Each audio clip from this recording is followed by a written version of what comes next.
Hello, I'm the parent founder of the charity, the Cerebral Vision Impairment Society of Scotland, which stands for CVI Scotland, and I have an 11-year-old son with profound neurological disabilities. He was registered as brain blind as a young baby, and very early on, it was clear that he also had profound difficulties extending to his hearing as well. He was my fourth child, and I was used to being responsible for my own children, but this one was different. There was a small army of people responsible for different bits of him. His vision was the responsibility of the hospital eye clinic, his breathing, the ear, nose and throat clinic, his feeding, his growth, even his general development. Every part of him seemed to belong to someone else. And that's what happens when we're not well. Qualified people come along and they fix the broken bits. But what about when it seems like all of it is broken? What's left for me as a mother? And I was told that I get to love him. And that advice was meant well. I get the good bit and everyone else can do all the other stuff, the many experts. And we had access to everything and everyone we needed. But there was a gaping hole in his care, because as the person with the most expertise of my son, I should have been central to every element of his care. And I was, of course, consulted and I had to consent, but I was not central. And what I learned from meeting other children with complex or multiple sensory impairments was how incredibly different each child was. And an expert can be the best expert in the world in their field, but they can't possibly be an expert in every child. And the number of different variables needed to understand each child was infinite. So the expertise by experience of the parent, that is critically important to the support of the child. So we need to find a way to bring all of this expertise together for the optimal support for the child.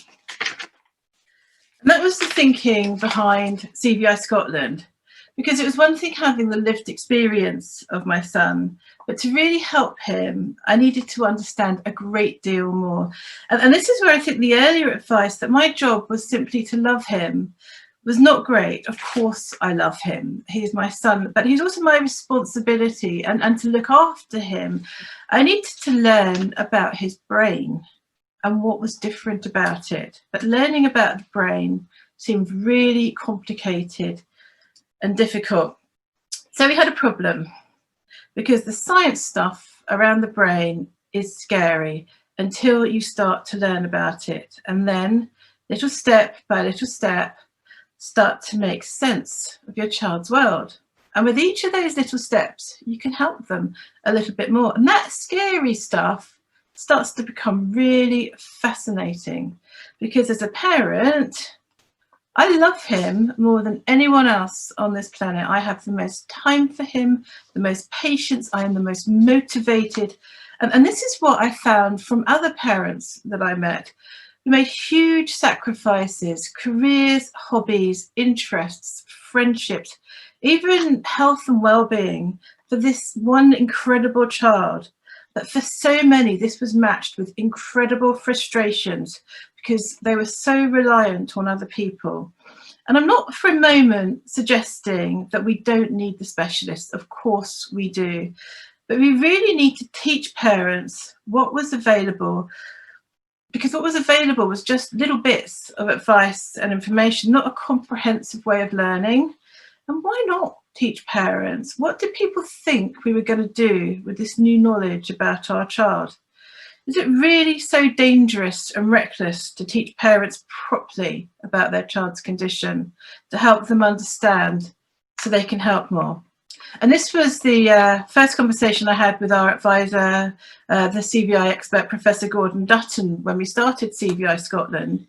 But it had never been done before, as far as we were aware, to comprehensively create a learning resource for anyone from any background who wanted to learn. And I think the reason it had not been done before was because there were three really big challenges. CVI is a group of particularly complex neurological conditions, making it very difficult to explain. There are multiple brain systems affecting the many ways vision is processed, interconnecting with other brain processes and calibrations that change from moment to moment. And each child or adult is affected differently because their whole life is relevant to how they process vision and what is understood, recognised and can be learnt, and also to what is relevant to what is confusing or even frightening. And that's why the parents' expert knowledge is so important.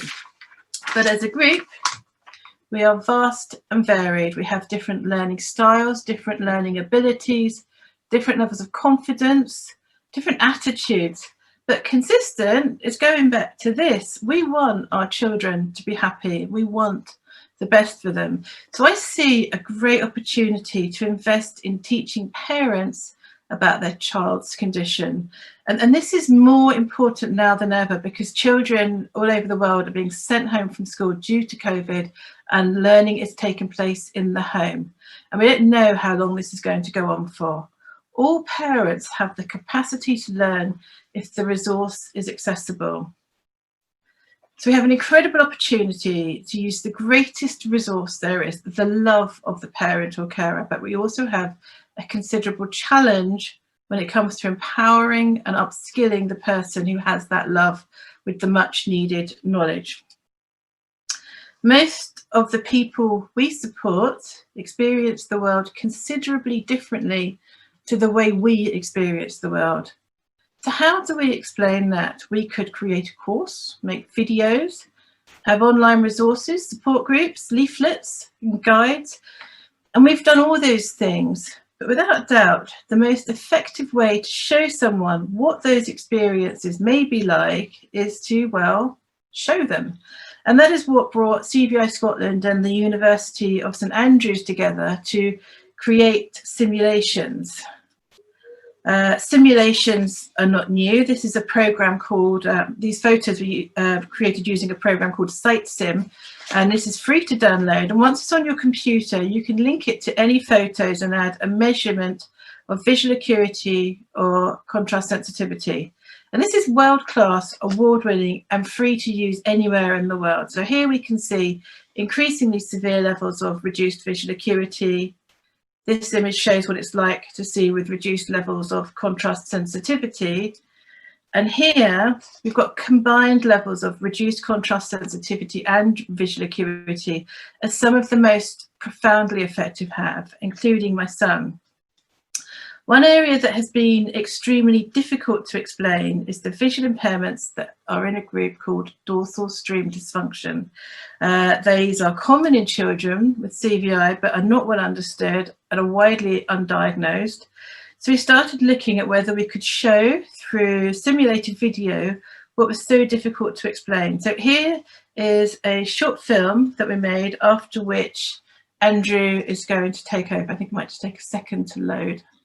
There we go. Helen, it's very good that you are showing the film now, and because it seems like our interpreter is out. I think he got disconnected by mistake. So while you are showing the film, hopefully we can get him back. Ne cerem scuze, se pare că George a pierdut conexiunea. The short films you're about to see are our attempt to illustrate how it might be to see the world with cerebral visual impairment. This is a condition where parts of the brain important for the creation of conscious vision do not work properly. The effects applied to the videos are based on feedback from people with cerebral visual impairment and their carers, as well as contributions from experts working in this field. Almost half of the brain is used to create vision. Information is collected by the eyes at the front, and it travels to the back of the brain, to the occipital lobes. Processing initially occurs in the occipital lobes, and then information then travels in two different streams, one to the temporal lobes and one to the parietal lobes. The temporal lobes are the area of the brain which store visual memory, And the parietal lobes are the bit of the brain which allow us to appraise the overall visual scene and see one thing amongst many. It also helps aid visually directed movement. If the posterior parietal lobes are damaged, then it can be hard to see one thing amongst many. It's also difficult to reach for things accurately and find things amongst clutter. Together, these difficulties are often termed dorsal stream dysfunction. Posterior parietal lobe damage and consequently dorsal stream dysfunction is a common form of cerebral visual impairment, especially amongst children. It can be very disabling, but if it is recognised and habilitative measures taken, the challenge of dorsal stream dysfunction can be lessened. Because it's hard to describe clearly in words what these difficulties look like, we have created these short films. The first film shows a person moving across a clear, open beach. Vision appears almost typical, until the people and their dogs come into view. Then how much can be seen reduces. They can see only one or two things at a time, with the peripheral visual world disappearing and the central window of sight narrowing and fluctuating. Once the complexity of the visual scene reduces and the people and dogs are left behind, and back into an open landscape, the visual experience becomes more typical. The next film is the same scene, but without the filter. Think about your vision as the people, chair and dogs come into view. Can you still see the trees on the right and the hill on the left? Can you see a person, the chair and the dog all at the same time? The people with dorsal stream dysfunction could not. Looking again at the first film, the filter hides so it is not seen by people with dorsal stream dysfunction. Walking on the open beach, the vision parts of the brain have less information to deal with and map. As soon as the people are seen, the brain needs to start mapping and remapping. As they get even closer, there is more to make sense of. This overloads the capacity of the brain and the central visual window narrows. When back in the open, there's less to map. The window of vision gets bigger and becomes much more typical again.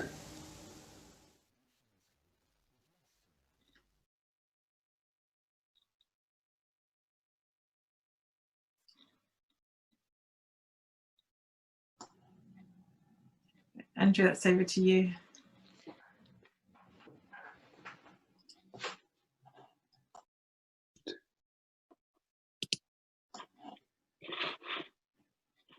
Hello, can everyone hear me okay? Yeah, we can hear you and we can see your screen. You can see my slides, that's great. Yes. So, as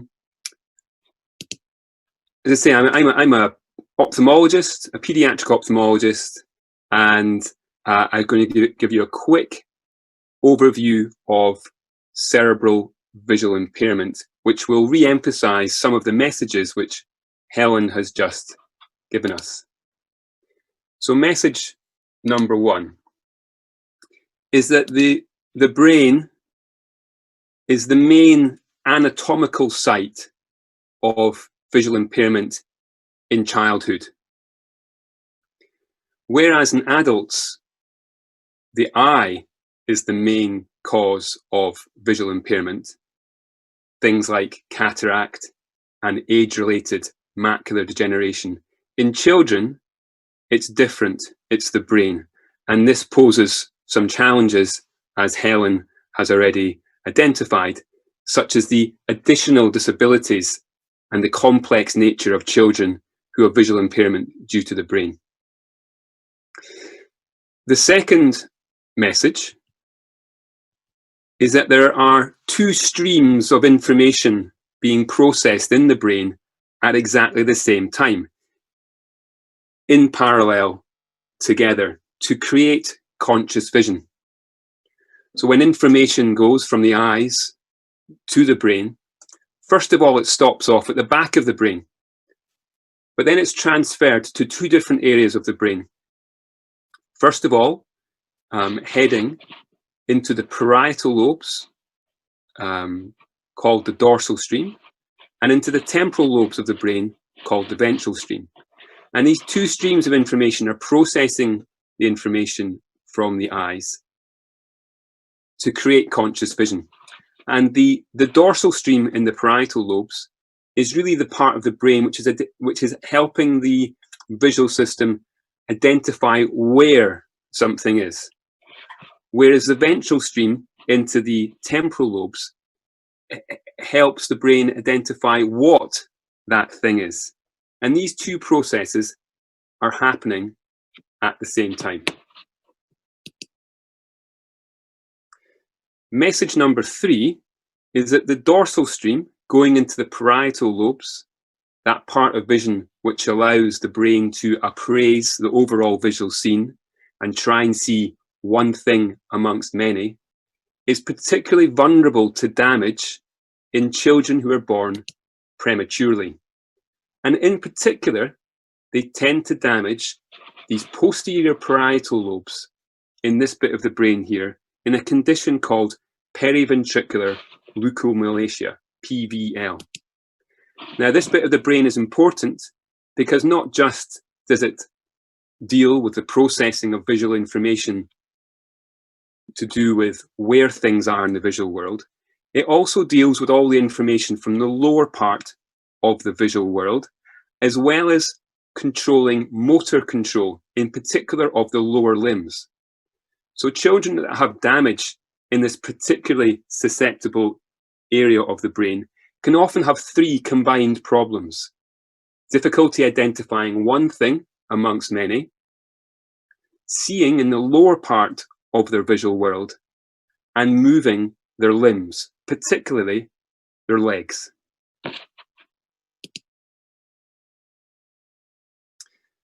Message number 4 is that there are many, many elements to vision, such as visual acuity, contrast sensitivity, visual field, as Helen has just mentioned, but also this element of vision known as attention, which we don't often think about because it's a subconscious process that our brain is delivering to us without us actually thinking about it and realizing it.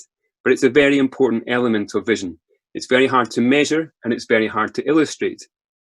So for instance, if I show you this picture, can you identify the man with the brown suitcase?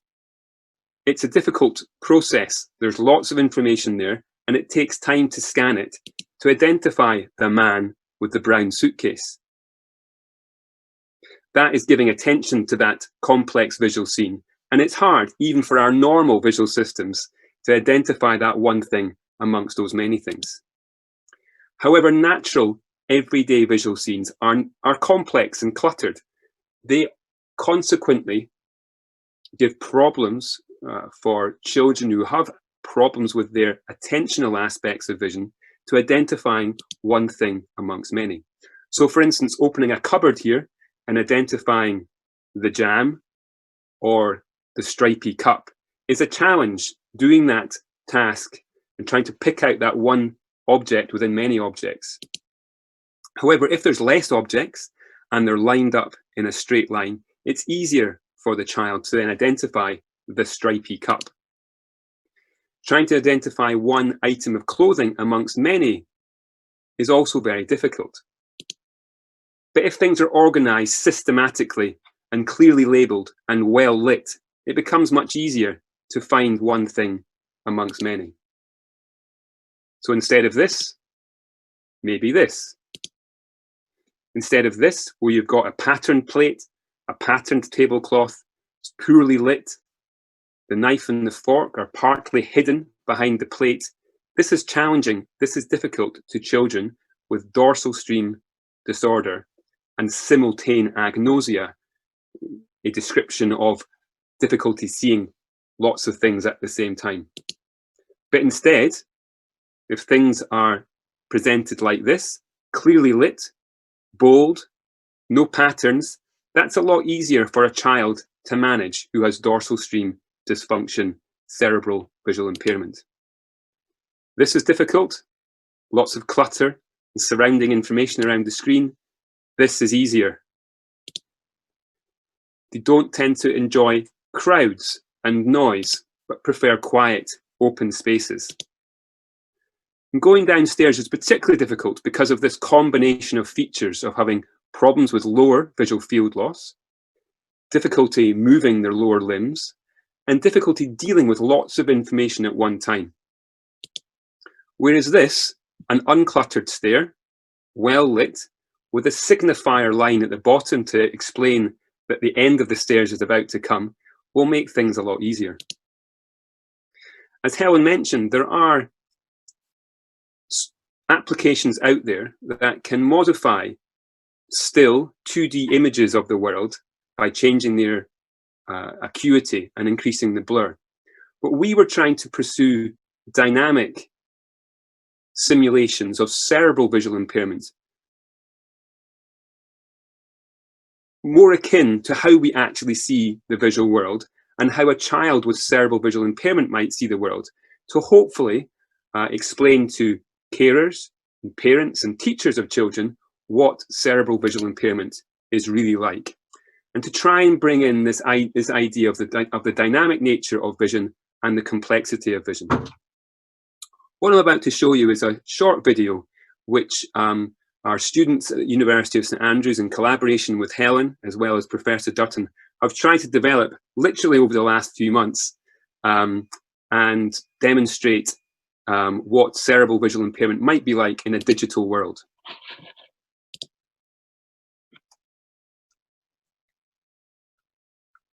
This strange landscape is a digital world designed by one of our computer science students to test and illustrate our CVI simulation software. Soon you will see it dressed as a typical classroom scene, but for now the abstract objects are to illustrate some of the challenges that people with CVI may have seeing the world. The window of vision in the centre that you can see through is surrounded by a dense fog of unconsciousness, the areas that cannot be seen and given attention to. This window of vision and surrounding ring of inattention varies depending on how complex the visual scene is. The more information, the harder it is to process, and so the window becomes smaller. Sometimes visual attention gets stuck on an object. This is called sticky fixation.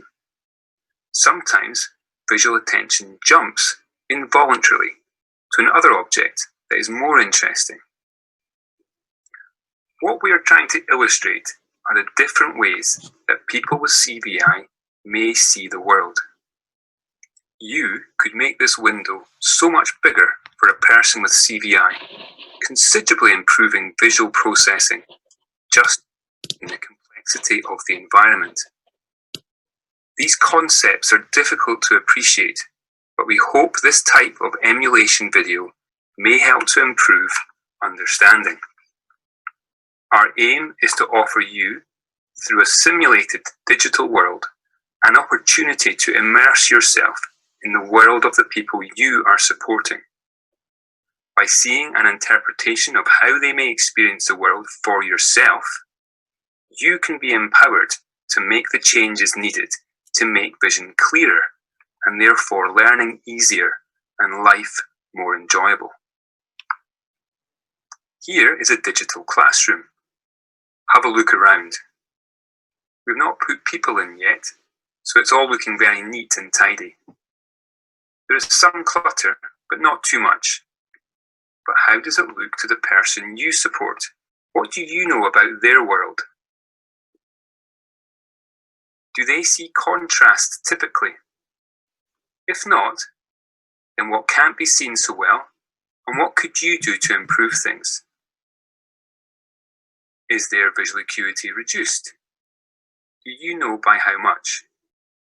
What can't be seen clearly at their level of visual acuity? Impaired lower visual field is common in children with CVI. For some, it is completely absent, like here. For others, it is an area where they just see less clearly.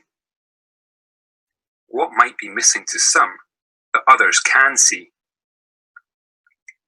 This small area of vision with surrounding inattention is how the visual world of those with dorsal stream dysfunction has been described. This may be why many children with CVI may choose to close their eyes often. Life must be confusing and sometimes frightening if experienced like this.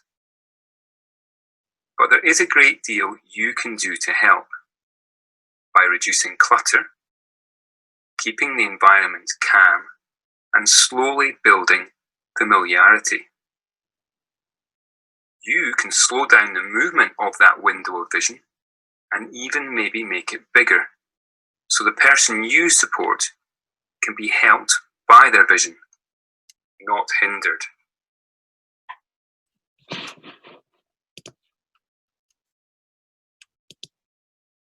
Good. So I hope that's been useful, going over some of the aspects of cerebral visual impairment, and that these simulations that we've presented can offer people some insights into how best to think about developing strategies to help the children that they're looking after.